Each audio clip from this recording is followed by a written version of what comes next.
इनसे मिलिए। ये हैं पेशावर के मकामी फनकार गुलाब अफरीदी, जो रिवायती रबाब की धुनों में मिली नगमे गाकर जश्न आज़ादी मनाने की तैयारी कर रहे हैं।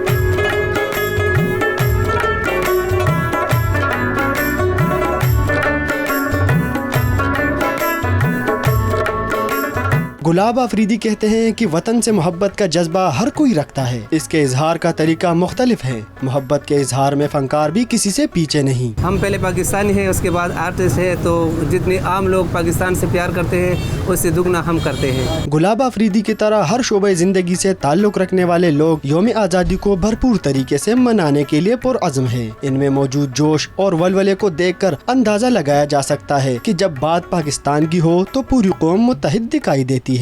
पेशावर का मकामी फनकार रबाब के मधुर धुनों में कौमी नगमे पिरोकर वतन से मोहब्बत का इजहार कर रहे हैं।